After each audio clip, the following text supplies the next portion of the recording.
খোয়াইবাসীর জন্য একগুচ্ছ উন্নয়নমূলক প্রকল্পের উপহার। একাধিক উন্নয়নমূলক প্রকল্পের উদ্বোধন ও শিলান্যাস করতে মঙ্গলবার খোয়াই সফরে আসেন রাজ্যের মুখ্যমন্ত্রী অধ্যাপক ডক্টর মানিক সাহা। ওনার সফরকে ঘিরে জেলায় বিভিন্ন প্রান্তে উৎসবের আবহ লক্ষ্য করা যায়। সফরের শুরুতে খোয়াই পৌর পরিষদের বনকর এলাকায় পৌঁছে শৈশব আনন্দময়ী সহ দুটি অঙ্গনারী কেন্দ্রের রাজ্যের প্রথম এই আধুনিক অঙ্গনারী কেন্দ্রের আনুষ্ঠানিক উদ্বোধন করেন মুখ্যমন্ত্রী। এরপর ভগৎ সিং ব্যায়ামাগারে আধুনিক জিম সরঞ্জামেরও উদ্বোধন ও পরিদর্শন করেন তিনি। পরবর্তীতে খোয়াই নতুন টাউন হলে জেলা হাসপাতালের জন্য একটি নতুন শববাহী গাড়ির চাবি তুলে দিয়ে সবুজ পতাকা নেড়ে পরিষেবার সূচনা করেন। পাশাপাশি জেলার 6টি ব্লকের জন্য ভেজা বর্জ্য সংগ্রহে ব্যাটারি চালিত বিশেষ গাড়িরও উদ্বোধন করেন তিনি।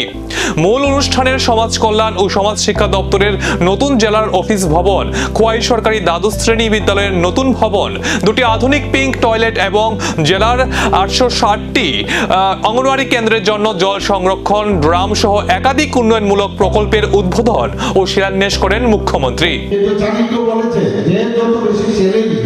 গ্রহণ করতে পারবে এবং চ্যালেঞ্জ গ্রহণ করে সামনের দিকে এগিয়ে যাওয়া, কে কি বলছে এমনিতে যদি তুমি মানে ঢুকে যাবো উত্তর দিতে থাকো, তাহলে কিন্তু তুমি এগোতে পারবে। আর যে যত বেশি সামনের দিকে বিভিন্ন চ্যালেঞ্জ নিয়ে কাজ করবে, কারণ তোমার কাছে সবচেয়ে বড় যে বিষয় সেটা হচ্ছে তোমার সততা, তোমার ট্রান্সপারেন্সি এবং মানুষের জন্য কাজ করার একটা প্রবৃত্তি তোমার মধ্যে আছে। তার জন্য ভয় পেয়ে যাচ্ছে তুমি এগিয়ে যাবে। এই যে বিষয় সেটা আমাদের এই সরকার মাননীয় প্রধানমন্ত্রী যেভাবে চলছে আমরাও চলছি। আমরা দেখি আজকে দিল্লির মধ্যেও সেন্ট্রালে কত ধরনের সমস্যার সৃষ্টি করছে।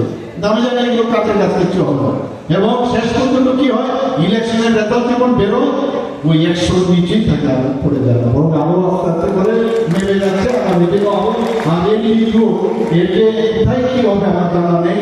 এখন তো দেখতেই পাচ্ছেন কেউ কোথায় ওয়েস্ট বেঙ্গলে আমরা ভাবতাম কি হবে, ওয়েস্ট বেঙ্গল হবে না, পারবে না, কারণ এই গুন্ডামের মাধ্যমে যেভাবে ওরা চারিদিকে মানে পুষ্টিকরণের রাজনীতি দিয়ে যেভাবে আটকে রেখেছে, এই খুন সন্ত্রাস যেটা মানে কমিউনিস্টদের যে চিন্তা ভাবনা, সেই একইভাবে এই যে আগের যে তৃণমূল সরকার তারাও নিয়েছে।